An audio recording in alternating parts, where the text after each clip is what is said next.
Alright, welcome back everyone for another video. So I'm not going to try and make this too long since I've already done 2 other videos today. So I'm going to try and make this as quick as I can without actually rushing it.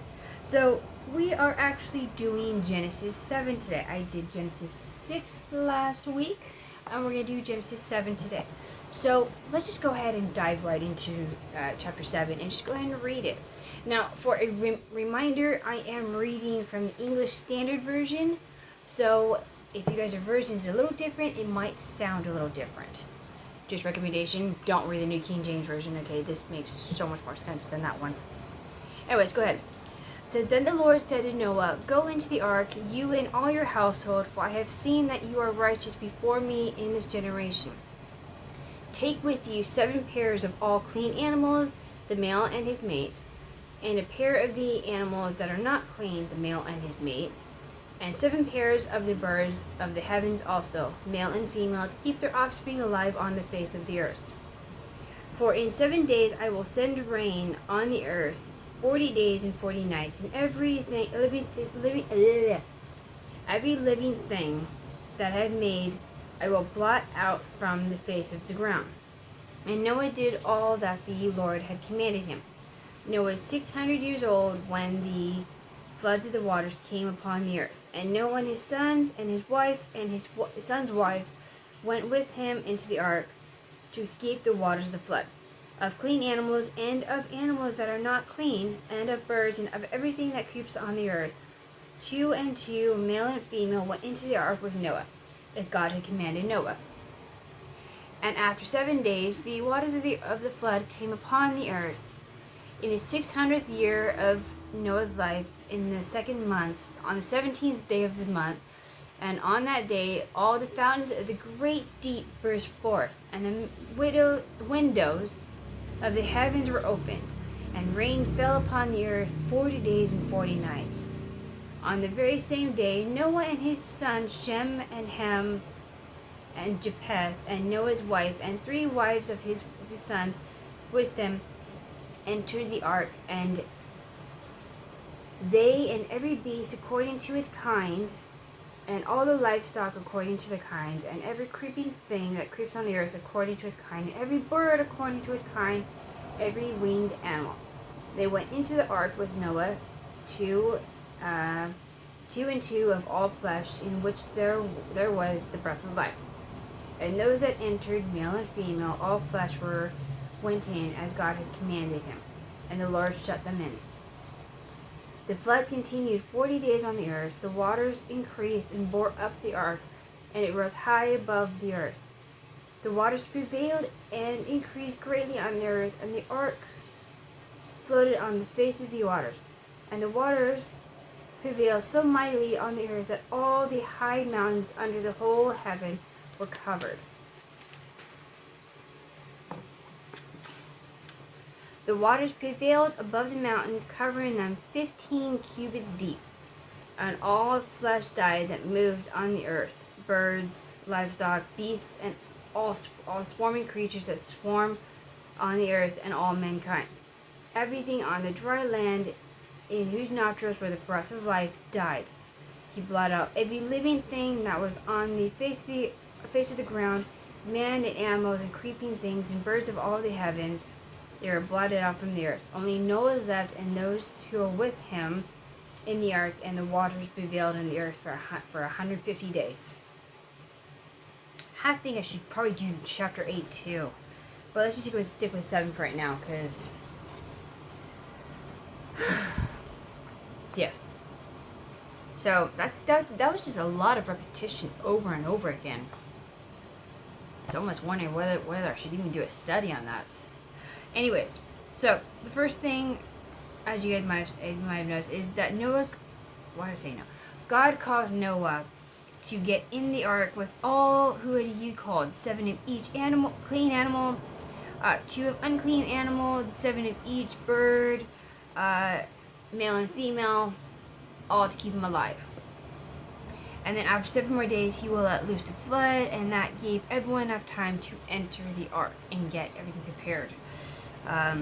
The animals migrated to Noah because they were called by God Two by two, they walked into the ark, and after that week grace period, Noah and his family got into the ark, and God let the flood go. Now, one thing, yeah, okay, that's what I did want to. So, the number 40. Oh wait, no, my bad. I jumped a little ahead. Okay, so in verse 11. 11b actually, if she more say. I think I should find 11. Yep, there you go. It says, I'm just gonna read all of 11 actually. It says, in the 600th year of Noah's life, in the second month, on the 17th day of the month, on that day, all the fountains of the great deep burst forth, and the windows of the heavens were opened. What is that? Oh, I know what I'm saying.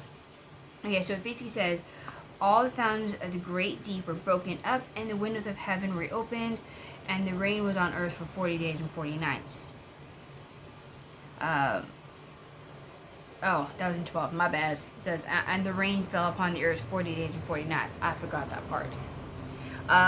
So the number 40, it has become as you go through the Bible, number 40 has become associated with testing and purification, especially before entering into something new and significant. So here's a couple of examples. So Moses' time on Mount Sinai, Exodus 24 and 18. The spies' trip to Canaan, Canaan, Numbers 13:25. Elijah's journey to Sinai, which is 1 Kings 19:8. Jesus' temptation in the wilderness, Mark 1:13. So all of those are significant with the number 40. So I would recommend going and reading all of those, what it said, and I will as the video passes, I now figured out how to make little notes, put there on there. So I will include the verses for you guys so you guys can go take a look. I've already read them. I just don't really want to include those into this because it's the number 40 is relating to it. It's just not the actual story itself is not relating to the video. So maybe what I'll do is I might do like a number 40 significance video where I cover anything that has number 40 in it. But like I said, I will include those verses for you guys so you guys can go take a look at the actual stories and see the significance behind the number 40. So God closed the ark doors, and the flood lasted 40 days. Noah didn't close the door himself, but the Lord did. It emphasizes on that fact. It's like, it says, on those who entered, male and female, went in as God commanded him, and the Lord shut him in. So I know there's probably not a whole lot of significance behind this, but I take it as something significant. We are not called to disqualify anyone from salvation. If the doors is closed, then it'll be closed by God himself. In this case, Moses did not. Why am I saying Moses? Noah did not close the doors himself, so he is not disqualifying anyone else from jumping on board and being saved. Okay, the only person who has that right is God himself. If God himself wanted someone else to be saved, he would have allowed them to. But the fact is that God himself is the one who closed it. He gave them enough time, a 1 week grace period between when to enter the ark and when the actual flood happened. So there could have been other people who jumped on if they chose to. But it was by God's decision, not his decision. Now, Revelation 3:7, I'm not going to go through reading it. It says that Jesus is he who opens and no one opens. So Isaiah 22:22. Okay, so go ahead and take a look at that, because like I said, it's significant the fact that we don't close doors. We don't disqualify anyone from coming to God, whatever the case is. Only Jesus does. Only God does.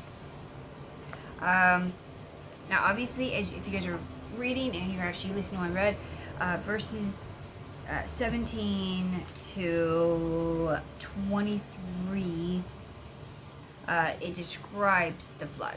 Okay, so the waters rose, lifted, covering the ark, the hills, the trees, everyone and everything outside of the ark died. Only Moses and his family and the animals inside were saved. Now, there is one thing I do want to point out, okay? Verse 22 says, everything on the dry land in whose nostrils was the breath of life died. That is referring to animals, not the life in the waters, because they breathe differently than animals, and they don't actually breathe air. So they survived. It was only the land mammals, the people who actually required oxygen and air to breathe, died. So after raining for 40 days and 40 nights, the flooding stopped and the water lasted on earth for 150 days. Now, theoretically, that would make sense since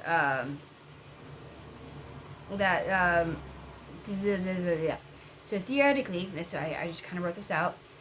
So theoretically, it would make sense that God put some or many of the animals into a period of hibernation, which would mean less food, less space, and less supervision needed. Now, that is just a theory that I kind of came up with. That's big. That they were stuck in this boat for at least 150 days at the bare minimum. So trying to maintain and take care of and feed thousands of animals on top of yourself and your family for that many days, that would be kind of ridiculously hard. And especially since all these animals eat different things, like elephants, lions eat meat, dung beetles actually eat poop. All these animals ate different kind of things, so that would be kind of hard to do. But my theory would be that God put some of these animals to sleep for at least majority of this event to keep things a little more difficult, a little more easier, not difficult, a little more easier for them. So, yeah, then there's that. And then of course, as you go on, if you guys are actually kind of taking a look, chapter 8 is referring to the flood subsiding and the aftermath of it, and then it goes, the very ending goes into the covenant with Noah. But like I said, I'm going to go into that for next time. I don't want to make my videos super long, because I've noticed my videos, if they're super long, people don't really want to watch them and listen to the whole entire thing. Now, if you guys do, let me know, and I might actually make some longer videos, but right now I'm just kind of testing this out and seeing if I can do a shorter video and how many people actually watch the entire thing. So, without further ado, I'm going to go ahead and get these videos posted. You guys comment below, let me know how I did, if you guys like longer videos, if you guys like shorter videos, if you guys actually like this version, anything, just comment below. Anything, I don't really care what you guys comment on, as long as it's nothing bad. No bad. Anyways, you guys have a great weekend, and I will see you guys in the next video. Bye guys.